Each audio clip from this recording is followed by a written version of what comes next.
Live from New Delhi, you're watching DD India, India's voice to the world. I'm Preeti Kaur. Coming up in the next 30 minutes, Indian Prime Minister Narendra Modi winds up his tour of South Africa, is now en route to the Greek capital, Athens.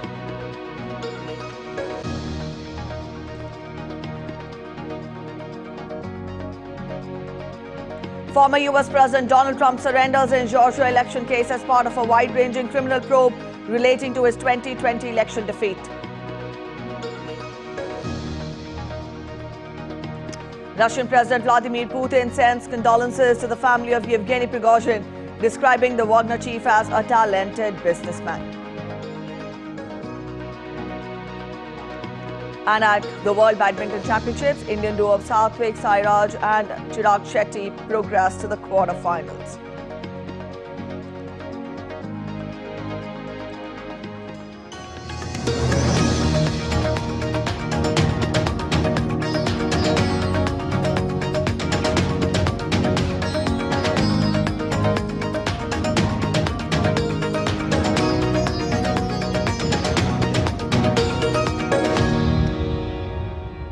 Indian Prime Minister Narendra Modi has wrapped up his visit to South Africa. Ahead of his departure from Johannesburg for the Greek capital of Athens, Modi read a statement saying, I quote him, "My visit to South Africa was a very productive one.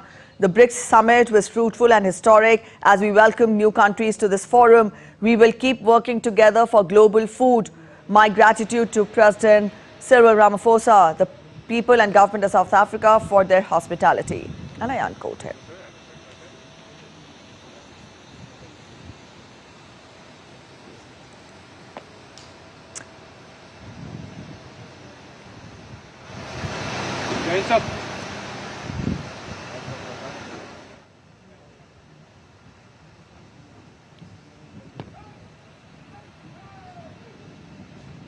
Prime Minister is now en route to the Greek capital of Athens, and members of the Indian community in Greece are getting ready to welcome Prime Minister Narendra Modi in their own way. Some of them will present a traditional cultural performance to welcome him in Athens.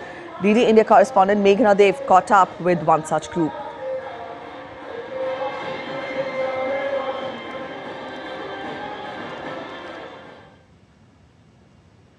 Ganpati Bappa! So definitely a lot of enthusiasm on Prime Minister Narendra Modi's arrival in Athens, here in Greece, and we are here at the dance studio, which is preparing continuously for Prime Minister Narendra Modi's arrival, because they are going to welcome them with traditional dance and devotional songs on Lord Ganesha, as well as patriotic songs. Definitely Lord Ganesha, who is the god who is worshipped before anything auspicious takes place. So definitely these beautiful girls practicing Bollywood dance to welcome Prime Minister Narendra Modi here in Athens. And surprisingly, all of these beautiful women are Greeks. So there are local people here who understand Bollywood music and dance. So definitely taking you closer to Indian culture, dance, music, and a cultural extravaganza. So we are joined by two people who are choreographers here, and they will tell us more about how this dance studio on Bollywood came to inception. Anna, please tell us more. So it all started while I was studying in the drama school, where they gave me a big role to act as an Indian girl, and I knew nothing back then. But then I watched Madhuri Dixit dancing on Mare Dala, and then I fell in love with Bollywood, and I thought I have to bring it in Greece. Yeah. Shimon, you are the only Indian, I guess, in the group. So is it difficult to teach Bollywood dance and music to these girls? Well, to be honest, this is like the most surprising thing. When I arrived first here, I thought that it will be a very hard time for them to connect with the vibe and the overall energy, and most importantly, the cultural aspect of Bollywood. But I was really surprised to see how well they adopted it. And first of all, the credit goes to Anna, who set up the first Bollywood Dance Academy in Greece, as it is called, for over a decade. And most importantly, like as you just mentioned, that we are talking about Lord Ganesha and everything, and they also show and express their love about Lord Ganesha, and there is no friction that it is from a different culture or it is from a different religion, and that is the beauty of Indian culture and dance, that it includes and it embraces everyone. So before I come to the excitement that the people here have, and especially the youngsters here have on Prime Minister Narendra Modi's arrival, which is going to happen shortly. I follow almost everyone. Like, I'm a big fan of Madhuri Dixit, Shah Rukh Khan, okay, of course, obviously, and I'm really enthusiastic about Bollywood. Yeah. And we learn many things. We have also Bharatanatyam lessons in the school. So yeah. You learn Bharatanatyam in school. Yeah. How do you like the music, the outfits, and the expressions that come through? I love all of these. My favorite is the costumes. They come straight from India. And I love expressing myself through dance. Yeah. Yes. Why do you choose Bollywood dance? Because it's a dance of happiness and it makes me feel myself in all of its forms. Indian culture and Indian dance form. So I think that is the USP, that is the most surprising aspect of this whole welcome for him, that they will be taken aback to see how well they have trained, they love and they share the joy of Indian dance. So definitely Indian dance, music, Bollywood, and a beautiful welcome in store for Prime Minister Narendra Modi, a cultural extravaganza to be precise for Prime Minister Narendra Modi's arrival here in Athens. With camera person Shailendra Chauhan, this is Meghna Dey for DD India from Athens, Greece. Meanwhile, India's Minister for Housing and Urban Affairs, Hardeep Singh Puri, says that private sector businesses can play a crucial role in meeting the Sustainable Development Goals of the United Nations. He was speaking at the inauguration of a B20 meeting in Delhi, the host city for the G20 summit next month. According to an OECD report, in developing countries where the SDG deficit is the largest, private sector operations constitute on an average 60% of GDP, while generating 90% of jobs and 80% of capital flows.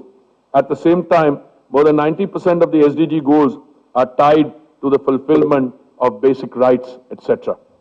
It is quite clear that a business-focused approach to SDGs can and does pay rich dividends.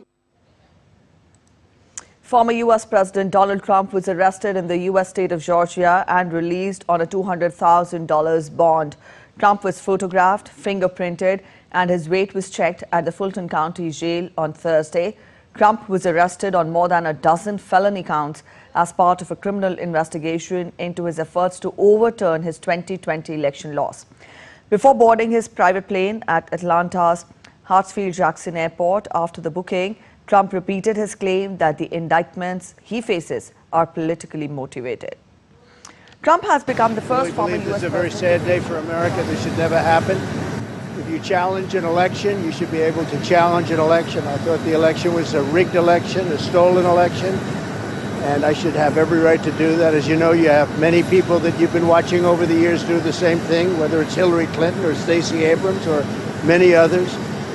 When you have that great freedom to challenge, you have to be able to, otherwise you're going to have very dishonest elections. What has taken place here is a travesty of justice. We did nothing wrong. I did nothing wrong. And everybody knows it. I've never had such support. And that goes with the other ones, too. What they're doing is election interference. They're trying to interfere with an election. There's never been anything like it in our country before. Trump has become the first former U.S. president to face criminal charges, even as he mounts another campaign for the White House next year. Our government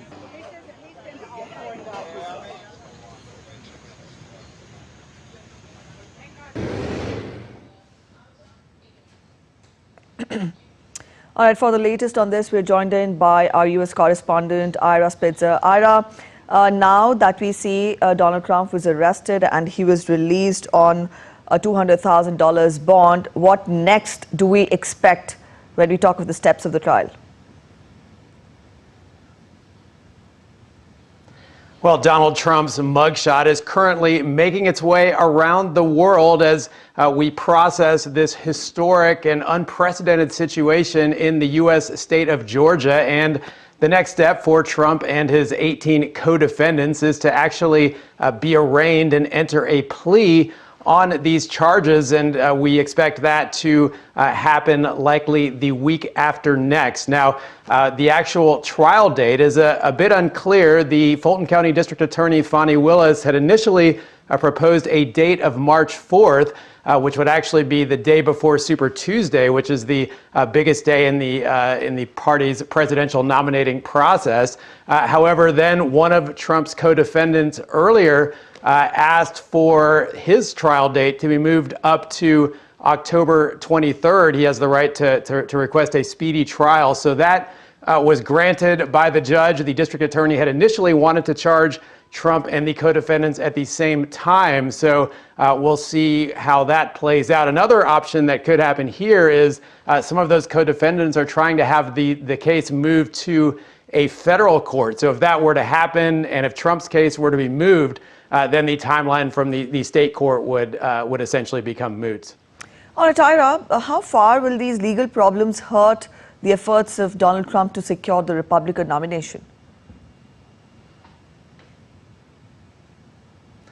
Well, the former U.S. president has shown a remarkable resilience to taking any sort of damage so far in the Republican nominating process from all of these legal entanglements. Back in February, before he was indicted for the first time, Trump was actually just leading Florida Governor Ron DeSantis in the Republican nomination poll by just a couple percentage points. Well, fast forward to the summer, where now Trump has been indicted 4 times on numerous felony charges, and Trump is actually leading the field by more than 40%. So these charges have clearly not hurt him in any meaningful way to try and achieve his party's nomination for the presidency.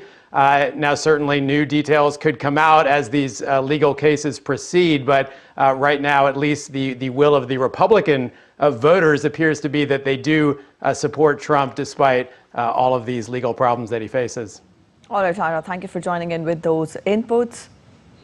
And you're watching DD India Live, and up next we're heading for a short break, but on the other side of the break, we'll tell you Japan's discharge of treated water from a nuclear plant has upset its neighbors. China's banned imports of seafood, and there have been protests in Hong Kong. Russian President Vladimir Putin has sent condolences to the family of Wagner chief Yevgeny Prigozhin. Thousands of protesters took to the streets in Argentina, demanding government support amid a deepening economic crisis.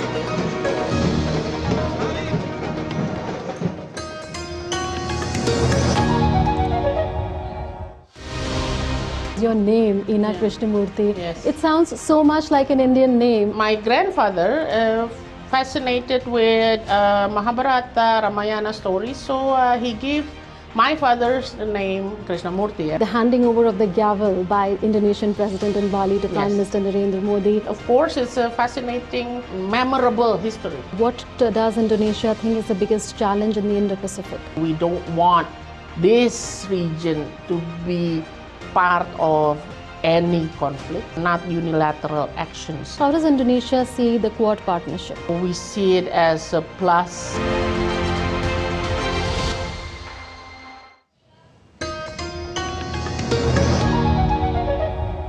You're watching DD India Live, and I'm Preeti. Let's get you more international updates. Japan's discharge of radioactive water into the Pacific Ocean continues to upset its neighbors. China has banned the import of seafood, and there have been protests in Hong Kong, a rare occurrence since Beijing cracked down on dissent in the city. Up next, Andrew Wood is joining us from Hong Kong with more. Well, no matter what Tokyo says about the safety of the discharges of this radioactive water, nobody in the region, very few people in the region, seem to be prepared to accept Tokyo's assurances that the discharge is safe. Tokyo seems to be losing an awful lot of friends around the region by doing this. Here in Hong Kong, there were small protests close to the Japanese consulate. In South Korea, about 16 protesters tried to break into the Japanese embassy. We've seen China ban all imports of Japanese seafood and said that it was Japan was selfish and irresponsible by discharging this water. The ban here in Hong Kong actually came into effect before Japan actually started to release the water into the sea. Now, this is quite a big blow economically for Japan, because the mainland of China and Hong Kong are the two biggest markets for Japanese seafood and agricultural exports.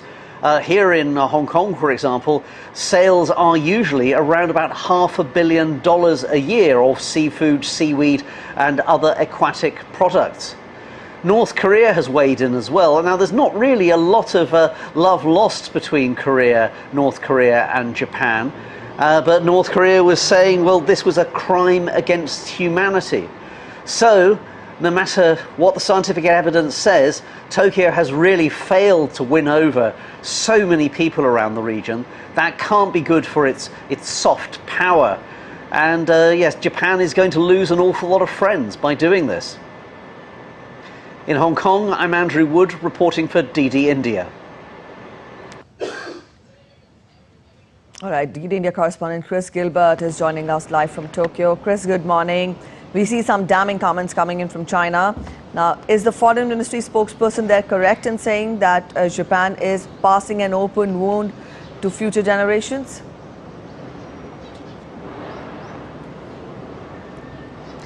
That is certainly the crux of the concern, that this 30-year project, that is the experimental element to it, that the length of time and the impact on the environment and on people in their area over that length of time. However, it is unfortunate that the spokesperson made several comments which are, to be quite honest, complete mistruths before that. He said that Japan is acting, first of all, unilaterally in doing this discharge, and it is true that Japan is the country and the only country that is doing this discharge. However, it has conducted a very extensive, albeit last-minute, consultation process with many of its neighbours, including 11 Pacific Islands and South Korea, to a lesser extent, in fact not at all, with China. But China has said it's also, has not proven the legality of this process.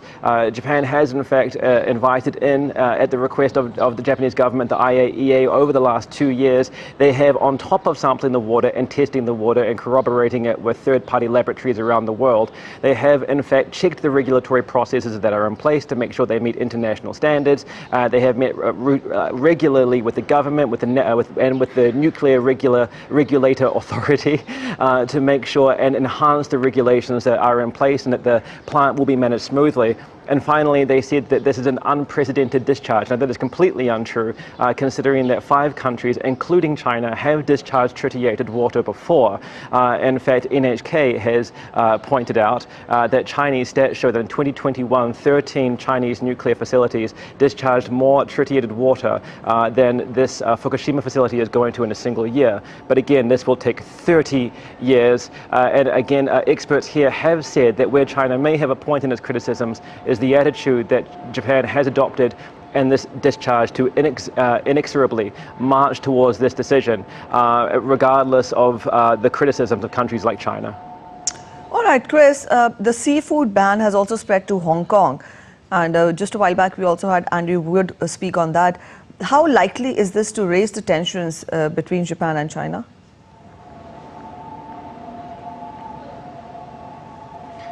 Well, I mean, it does have the potential to be a flare-up. It is worth pointing out that when the meltdown happened, 55 countries around the world placed some kind of restriction or ban on Fukushima food imports. In fact, the UK and the US only lifted theirs in the last year or so. The fact that China has now extended their ban to all of Japan does have a political message to it, and political scientists I've spoken to here in Tokyo have said that this may be a proxy issue for China to vent some of its political frustrations with Tokyo, particularly following the G7 and that very long section on China and dealing or reacting to China in that G7 communique a couple of months ago. However, despite the security challenges, China is a very important trade partner with Japan. They are wedded economically, $230 billion of trade in 2021 between them. That is going to be interesting going forward as G7 countries like Japan look to decouple with China. But these issues do have the potential to become political flare-ups. All right, Chris, thank you for joining in with those inputs.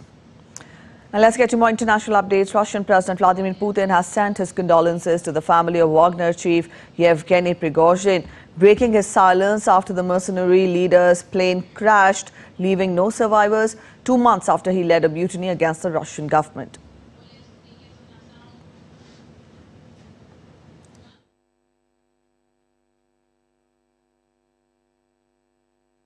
Families of all the victims.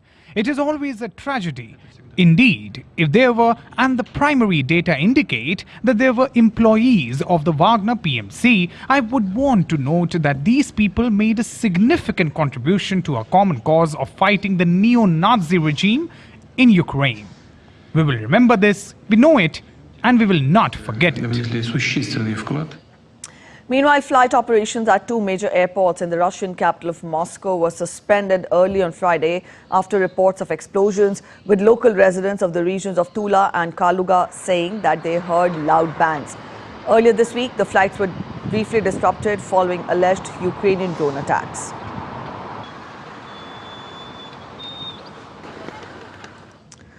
Let's get you more on the Russia-Ukraine crisis. The United States top general Mark Milley says that Ukraine will likely to get F-16 fighter jets soon, adding that its counter-offensive against the Russian invasion has been going slowly and has had partial success. Earlier, Ukrainian President Volodymyr Zelensky announced that he had received pledges from Denmark and the Netherlands to deliver F-16s.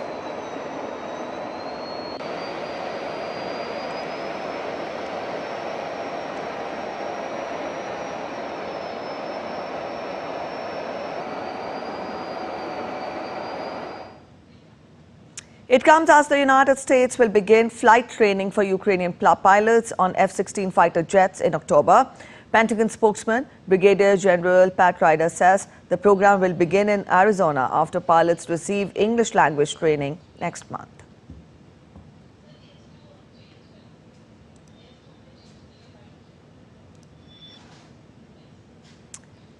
And from here, we now take a look at other news, which is making it to the headlines.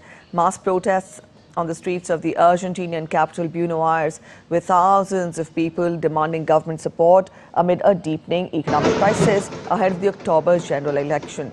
Demonstrators were seen waving flags and banners, calling for more resources for social welfare programs. The recent sharp devaluation of the Argentine currency has increased inflation, causing anger and frustration in the South American nation.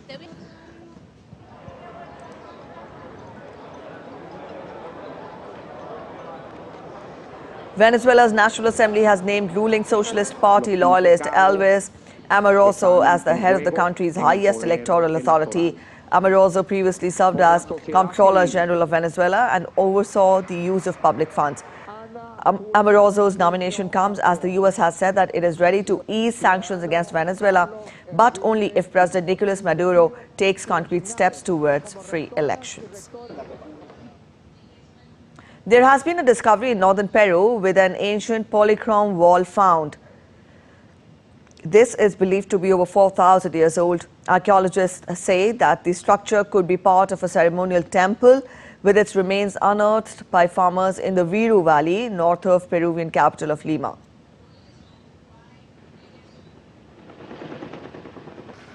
Firefighting operations are in full swing in British Columbia as Canada's severe wildfire season continues. Already more than 50,000 people have been forced to evacuate their homes as emergency teams try and stop the spread of flames by digging trenches and water bombing.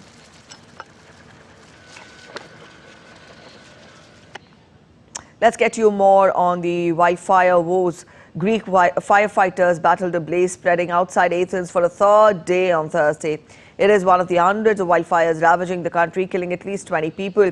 A wildfire has erupted on Tuesday and it has smothered the capital in smoke and ash. The country's government has faced growing criticism for its handling of the situation.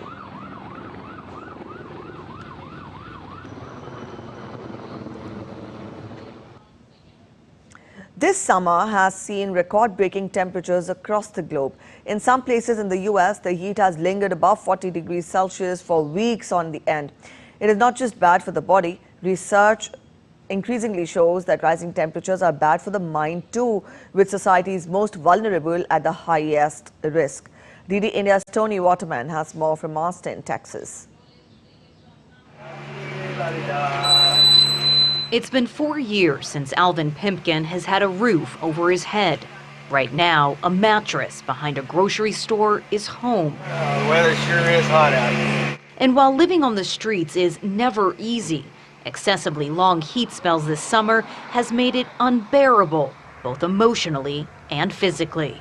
I have sores on my feet. On the day we spoke, it was the 40th day in a row of temperatures over 38 degrees Celsius. The heat does drain you, and like I think it does cause an effect on my attitude, and I have anger issues at times, and then depression issues, and it does cause that to be more severe. Research on the effects of long-term exposure to extreme heat is still in the early stages, but accumulating evidence shows it is linked to an increase in violence, aggression, psychiatric hospitalizations, even suicide. And this sounds trivial, but it's not. Heat makes us cranky. You can't deal with your own emotions perhaps as calmly as you could if you were cooler. So you see more serious impacts on mental health for people who have had multiple experiences of, again, climate extremes.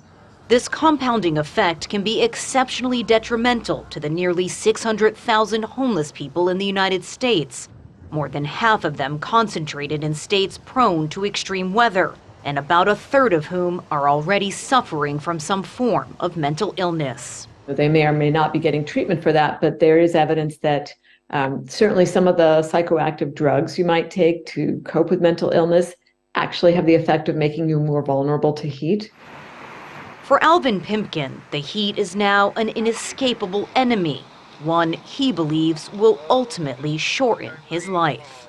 If it's affecting you in the now, then chances are it's affecting you all the way around throughout your life in a negative way. Scientists say the intensity, frequency, and longevity of this year's summer heat is just a snapshot of the future. And while more research is needed to understand the relationship between extreme heat and mental well-being, one thing is already abundantly clear. Climate change is impacting not just our environments, but our minds as well. Tony Waterman in Austin, Texas, reporting for DD India.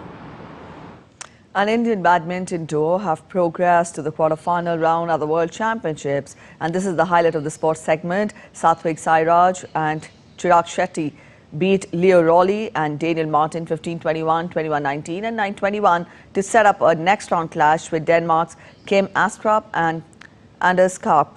Also in the men's singles, HS Pranoy is set to face Olympic champion Victor Exelsen in the quarters.